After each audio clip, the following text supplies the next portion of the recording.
الحمد لله نحمده ونستعينه ونعوذ بالله من شرور انفسنا وسيئات اعمالنا من يهده الله فلا مضل له ومن يضلل الله فلا هادي له أشهد أن لا إله إلا الله وحده لا شريك له وأشهد أن محمدا عبده ورسوله صلى الله عليه وسلم أما بعد فإن خير الحديث كتاب الله وخير الهدي هدي محمد صلى الله عليه وسلم وشر الأمور محدثاتها وكل محدثة بدعة وكل بدعة ضلالة وكل ضلالة في النار. اللهم صل على محمد وعلى آل محمد كما صليت على إبراهيم وعلى آل إبراهيم إنك حميد مجيد. اللهم بارك على محمد وعلى آل محمد كما باركت على إبراهيم وعلى آل إبراهيم إنك حميد مجيد. أعوذ بالله من الشيطان الرجيم بسم الله الرحمن الرحيم. يا أيها الناس اتقوا ربكم الذي خلقكم من نفس واحدة وخلق منها زوجها وبث منهما رجالا كثيرا ونساء واتقوا الله الذي تساءلون به والأرحام إن الله كان عليكم رقيبا. يا أيها الذين آمنوا اتقوا الله حق تقاته ولا تموتن إلا وأنتم مسلمون. يا أيها الذين آمنوا اتقوا الله وقولوا قولا سديدا يصلح لكم أعمالكم ويغفر لكم ذنوبكم ومن يطع الله ورسوله فقد فاز فوزا عظيما. قال الله تعالى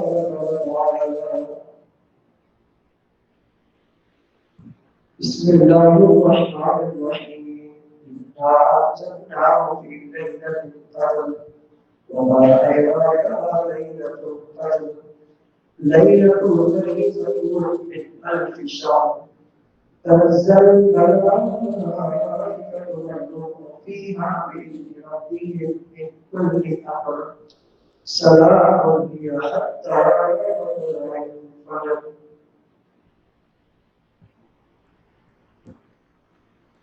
اللہ تعالیٰ کے خاص بندوں سے زندگی میں ایک بار پھر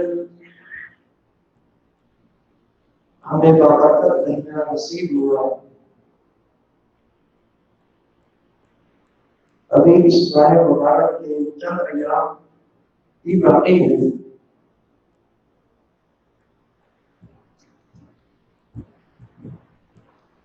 دو برسوں سے زیادہ یہ مہینہ گزر چکا ہے. آخری اشرا بھی تقریباً تازہ کمپلیٹ ہونے والا ہے.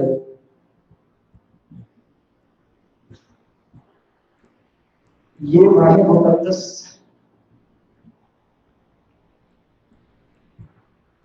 سال کے تمام مہینوں میں سب سے افضل سب سے کارفرما سب سے بہتر ہے. اس مہینے کی فضیلتوں کے حوالے سے ہم نے مختلف علماء کرام سے بہت کچھ سن چکا ہوگا، سن لیا ہوگا. ہم نے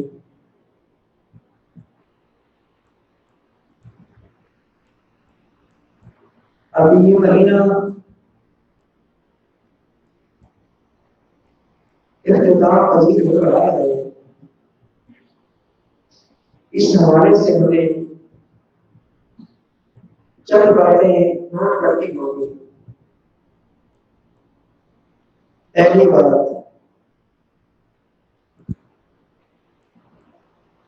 اس ماہ مقدس کے بارے میں ہم نے یہ سن چکا ہے، یہ سن لیا ہے، یہ سن چکے ہیں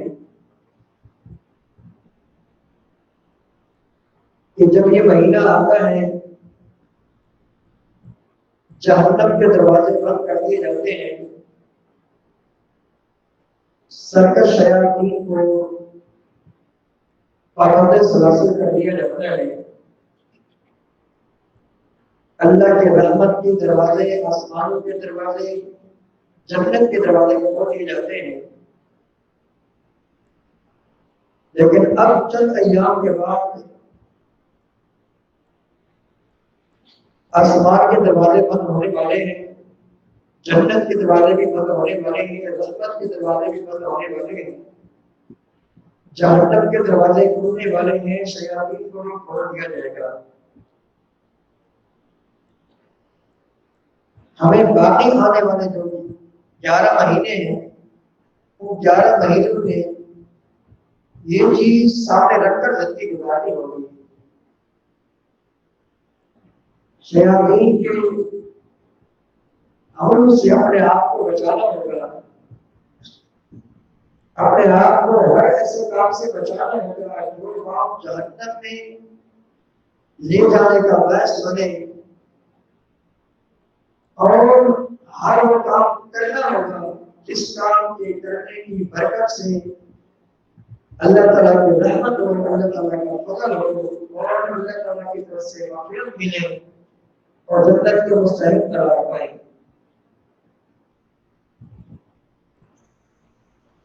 یہ نیکیوں کا سلسلہ جو ابھی جاری و ساری ہے، یہ سلسلہ ختم نہیں ہونا چاہیے، بلکہ پوری زندگی ہم نے نیکیاں کرنی ہے، پوری زندگی اللہ کی عبادت کرنی ہے۔ نیکیوں کا تعلق رمضان کے دنوں یا راتوں سے نہیں، بلکہ یہ مہینہ تو صرف پریکٹس کے لیے ہے۔ یہ 29-30 دن یہ اللہ تعالیٰ نے دن اور راتیں دی ہی اس لیے تاکہ ہمارا یہ ذہن بنے کہ پوری زندگی ایسی گزارنی ہے، پوری زندگی گناہوں سے بچنا ہے، نیکی کی طرف توجہ دینی ہے۔ یہ ہمارا ذہن بنانے کے لیے یہ 29-30 دن اور راتیں ہمیں دی گئی ہے، پورا مہینہ ہمیں دیا گیا تاکہ نیکیوں کی رغبت پیدا ہو، نیکیوں میں شوق پیدا ہو، نیکیوں کی محبت پیدا ہو۔ یہ نیکیوں کے سلسلے یہ ختم نہیں ہونے چاہیے، یہ جاری و ساری یہ سلسلے رہنے چاہیے، اور یہ بات ہمیشہ ہمارے ذہن میں رہنی چاہیے کہ گناہ کوئی ہو، چھوٹا ہو یا بڑا ہو، گناہ مہلک ہے، ہلاکت کا باعث بن سکتا ہے۔ ابھی اس پورے مہینے میں فرشتے نے یہ ندا لگا، یا باغی الخیر اقبل یا باغی الشر اقصر، اے نیکی کے متلاشی آگے بڑھ، اے گناہ کے متلاشی گناہ کے مواقع تلاش کرنے والے گناہوں سے غائب ہو جا، گناہوں کو چھوڑ دے۔ یہ مسلسل 29-30 دن فرشتے حوالے لگاتے رہے، ندا لگاتے رہے، ہمارا یہ ذہن بنانے کے لیے کہ ہمیشہ ایسا کرنا ہے، نیکی کی طرف ہمیشہ آگے بڑھنا ہے، گناہ سے ہمیشہ بچنا ہے، نہ کہ گناہوں سے صرف اس مہینے میں رکھنا ہے، یہ نیکی صرف اس مہینے میں کرنے ہے، نہیں، پوری زندگی گناہوں سے بچنا ہے، پوری زندگی نیکیاں کرنی ہے۔ اور یاد رکھیے گناہ کسی مہینے میں ہو، کسی وقت میں ہو، عمر کے کسی حصے میں ہو، گناہ بندے کے دل کو سیاہ کر دیتا ہے، دل پر مہر لگ جاتی ہے۔ امام الانبیاء علیہ السلام کی جامع ترمذی کی حدیث آپ علیہ السلام نے فرمایا اذا اذنب ابن آدم ذنبا كتبت في قلبه نقطة سوداء، جب ابن آدم کی گناہ کرتا ہے وہ کسی وقت کرے، کسی مہینے میں کرے، کسی گھڑی میں کرے، عمر کے کسی اسٹیج میں کرے، کسی وقت کرے، عمر کے کسی حصے میں کرے، اس کے دل پر سیاہ دھبا لگ جاتا ہے۔ اگر وہ طائب ہو جاتا ہے، استغفار کرتا ہے، سنی قلب، اس کا دل صاف ہو جاتا ہے، گناہ سے اس کا دل پاک ہو جاتا ہے۔ اور اگر وہ مزید گناہ کرتا ہے تو وہ سیاہ دھبا پڑ جاتا ہے، حتیٰ تعلق قلبہ، حتیٰ کہ وہ سیاہ دھبا اس کے پورے دل کو ڈھانپ لیتا ہے اور پورے دل کو سیاہ کر دیتا ہے۔ تو ہمیں یہ بات ہمیشہ ذہن نشین رکھنی ہے، ذہن نشین کر لینی ہے کہ ہمیشہ گناہ سے بچنا ہے، پوری زندگی نمازوں کی پابندی کرنی ہے، نماز کی پابندی کرنی ہے۔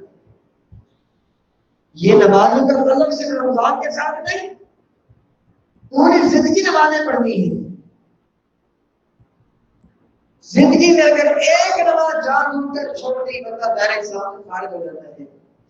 اور کسی مہینے میں چھوڑے، کوئی نماز چھوڑے، سے مسلم کے حدیث امام الانبیاء علیہ السلام نے کہا بین العبد والشرک والکفر ترک الصلاۃ، بندے کے درمیان شرک اور کفر کے مابین فرق کرنے والی چیز نماز ہے۔ جو نماز پڑھتا ہے وہ اللہ تعالیٰ کا حقیقی بندہ ہے، جو نماز نہیں پڑھتا یا تو مشرک ہے یا تو کافر ہے۔ 29-30 دن اور راتیں یہ ہمارا یہ ذہن بنایا گیا کہ جیسے ابھی مسجد آباد ہے، مسجد ہمیشہ آباد رہنی چاہیے، افسوس سے کہنا پڑتا ہے پورا مہینہ ماشاءاللہ تقریباً مسجد آباد ہوتی ہے، جیسے عید کا دن آتا ہے مسجد میں بالکل چند افراد کے علاوہ جو پکے نمازی ہوتے ہیں ان کے علاوہ بھی مسجد میں، حالانکہ 30 سے 29 دن اور ان کی راتیں ہمیں اسی وجہ سے دی گئی۔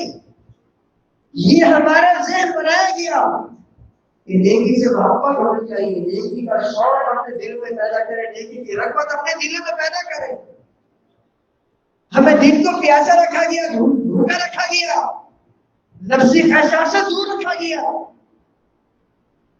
13-14 گھنٹے صرف اس لیے تاکہ ہمارا یہ ذہن دینوں میں بنے کہ ہمیشہ گناہ سے بچنا ہے اور ہمیشہ نیکی کے ساتھ دل لگانا ہے۔ جیسے کہ میں نے عرض کیا کہ پوری زندگی اللہ کی عبادت کرنی ہے، پوری زندگی۔ وقت کے عظیم پیغمبر سیدنا زکریا علیہ السلام کے متعلق اللہ تعالیٰ نے فرمایا، زکریا علیہ السلام یہ عیسیٰ علیہ السلام کے متعلق، عیسیٰ علیہ السلام کے متعلق اللہ تعالیٰ نے فرمایا اوصانی بالصلاۃ والزکوٰۃ ما دمت حیا، مجھے میرے رب نے حکم دیا میں نماز پڑھتا رہوں، زکوٰۃ ادا کرتا رہوں، کب تک؟ ما دمت حیا، جب تک میری زندگی ہے۔ عبادت کے لیے، نیکی کے لیے، نماز کے لیے کوئی وقت خاص نہیں کہ اس وقت تک نماز پڑھنی ہے پھر چھوڑ دینی ہے، اس وقت تک نیکی کرنی ہے پھر چھوڑ دینی نہیں، پوری زندگی نمازیں پابندی سے پڑھنی ہے، پوری زندگی نیکیاں کرنی ہے۔ نبی کریم صلی اللہ علیہ وسلم کی صحیح بخاری کی حدیث آپ علیہ السلام نے فرمایا اس شخص کے بارے میں جو نمبر 1 قرآن نہیں پڑھتا۔ کتنے سارے ہمارے دوست ہمارے رمضان میں قرآن پڑھتے، اس کے بعد 7 یا 11 مہینوں میں قرآن کھول کر نہیں دیکھتے۔ کتنے دوست ایسے ہیں ماشاءاللہ رمضان میں بس سحری کے لیے جب اٹھتے ہیں بس فجر کے اذان سے پہلے آ جاتے ہیں، بڑی اچھی بات ہے، اللہ کا شکر ادا کریں، اللہ تعالیٰ پر اس پر ثابت قدمی کے سوال کریں کہ اللہ تعالیٰ ہمیں اس پر ثابت قدمی عطا فرمائے۔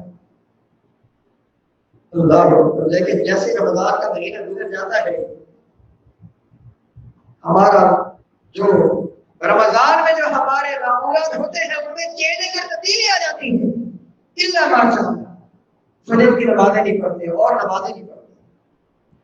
فرمایا مجھے میرے رب نے دکھایا ایک بڑا ہولناک منظر، دو قسم کے لوگوں کو دکھایا گیا، دو قسم کے لوگوں کو۔ ایک وہ جو قرآن پڑھ کر ہی انہیں چھوڑ دیا، قرآن نہیں پڑھتے،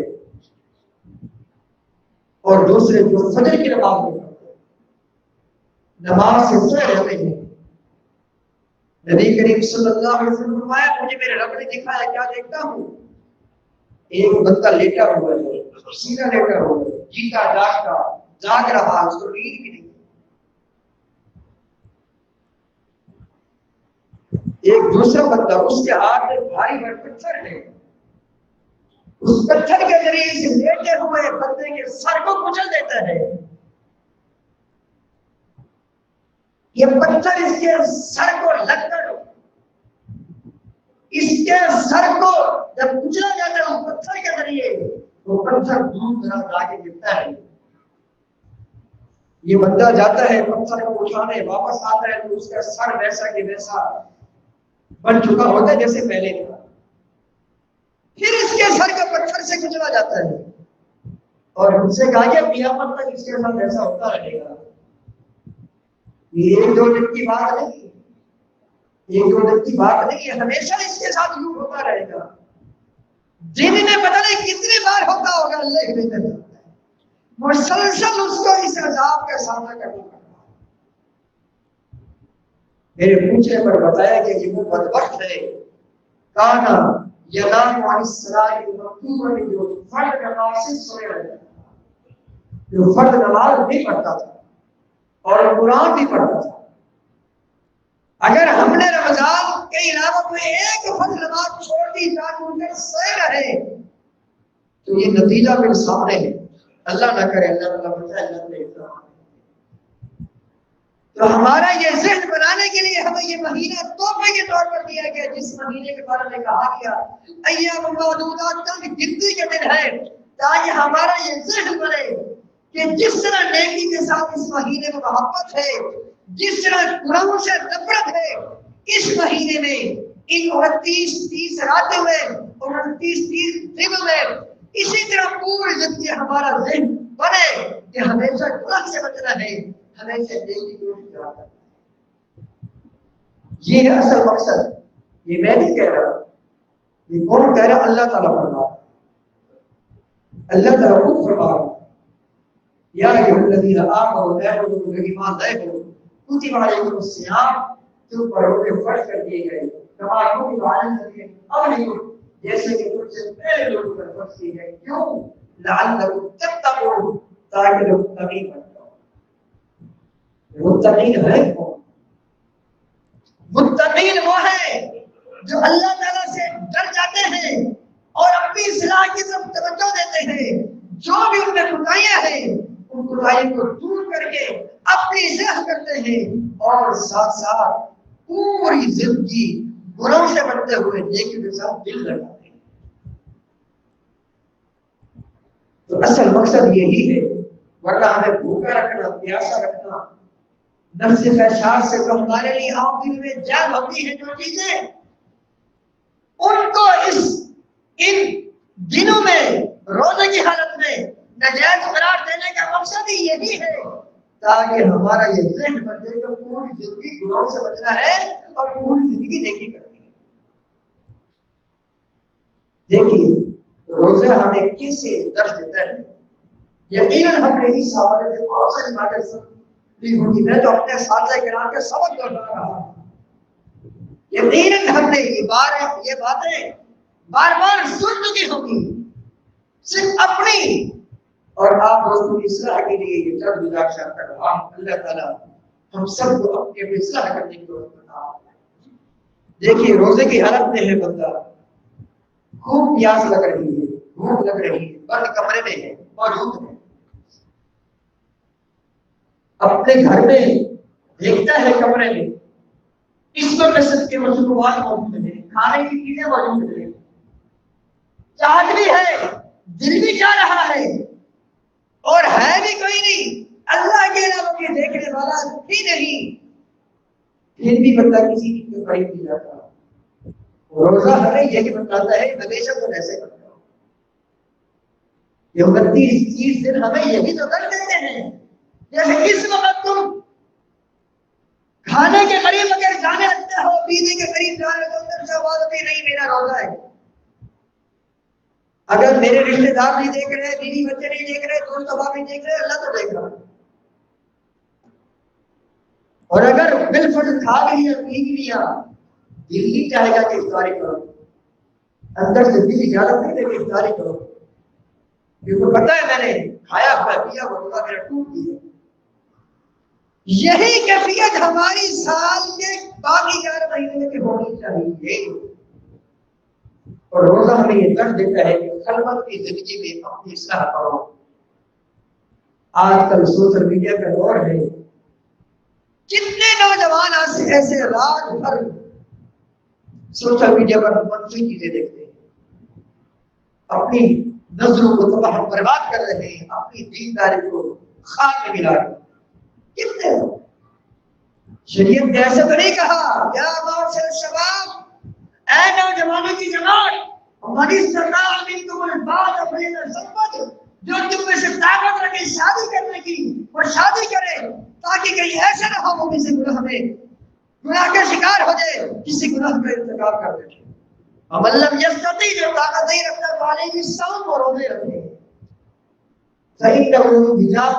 روزے رکھنے کی وجہ سے اس کی نفسی خواہشات ہیں وہ کم پڑ جائیں گی۔ کتنے ہی ہمارے دوست احباب ہیں الا ماشاء، کتنے ساتھی ہیں جو رات بھر عبادت کی راتیں ہیں، اللہ کے ذکر کی باتیں ہیں، حتیٰ کہ رات کراتے ہیں، سب قدر رات بھر کیا کچھ دیکھتے ہیں اللہ ہی بہتر جانتا ہے۔ اور ان کو یہ بات سوچ لینی چاہیے جو اس طرح اپنی راتوں کی گھڑیاں برباد کر رہے ہیں، قرآن کی آیت اور ایک حدیث کی روشنی میں اپنی بات کو کمپلیٹ کرتا ہوں، ممکن ہے ہماری اصلاح ہو جائے۔ اللہ تعالیٰ کا فرمان ان السمع والبصر والفؤاد کل اولئک کان عنہ مسئولا، یقیناً کان، آنکھیں، دل، ان تینوں اعضاء کے بارے میں قیامت کے دن پوچھا جائے گا۔ کانوں سے کون سی چیز سنی تھی؟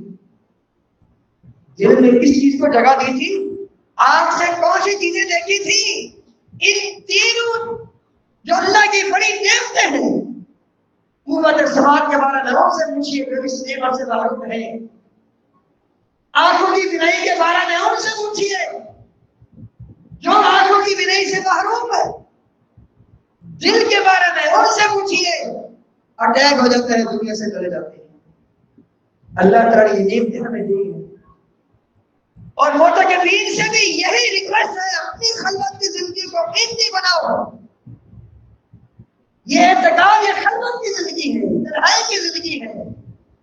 یاد رکھیے اگر تنہائی میں اللہ نہ کرے گناہ ہو جائے، بندہ بڑا پانسا ہے، بڑا متقی ہے، پرہیزگار ہے، اندر اگر خرابی ہے، یہ خرابی بڑی خطرناک ہے۔ دل کی بیماری جو ہوتی ہے نا، دل کی بیماری، دل کا بال خراب ہو جائے کتنے پیسے لگ جاتے ہیں، کتنا خرچہ آ جاتا ہے۔ اگر اس کے الٹ اللہ نہ کرے کسی کا بال ٹوٹ جائے، کسی کا ہاتھ ٹوٹ جائے، اس کا خرچہ کم ہے، دل اگر خراب ہو جائے وہ خرچہ بہت بڑھ جاتا ہے، حتیٰ کہ برسخت ہونے کی موت واقع ہو جاتی ہے۔ اللہ اکبر۔ تو جو اندر کی جو خرابی ہے اگر وہ دور کر لی ہم نے، اصل مزہ تب ہے۔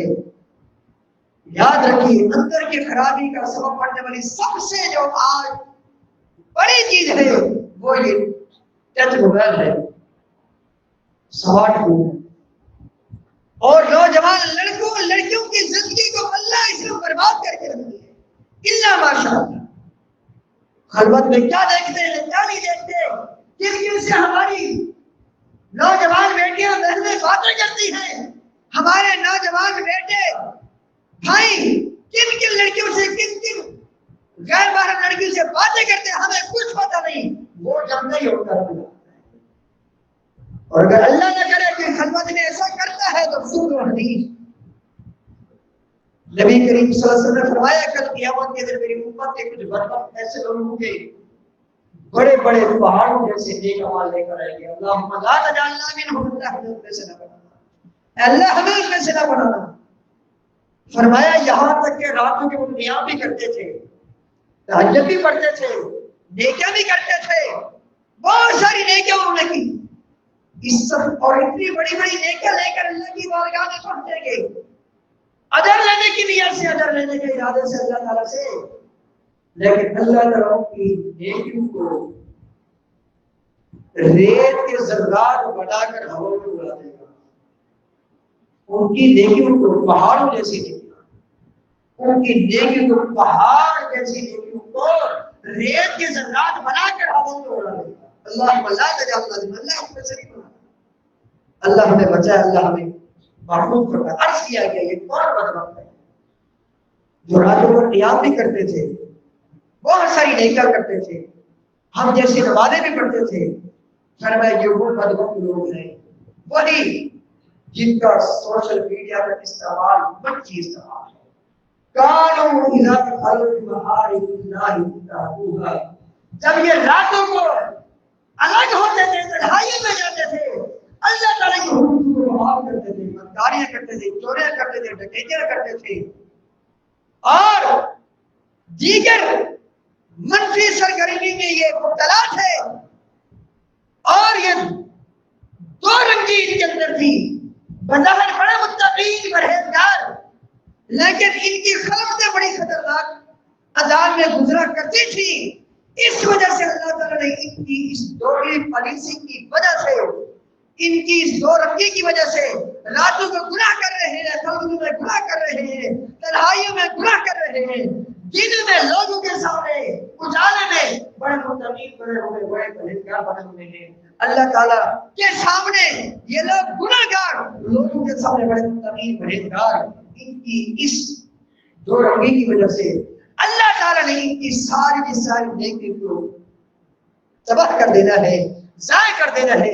اللہ تعالیٰ سے دعا ہے اللہ تعالیٰ سب کو اس ماہ مقدس کا جو سب سے اہم ترین ملنے والا جو درس ہے، جو سبق ہے، وہ یہی ہے کہ پوری زندگی ہم نے اللہ کی عبادت کرنی ہے، پوری زندگی نیکی کرنی ہے، پوری زندگی گناہوں سے بچنا ہے. اس درس کو اللہ تعالیٰ ہمیں حاصل کرنے کی توفیق عطا فرمائے. استغفر اللہ لي ولكم ولسائر المسلمين.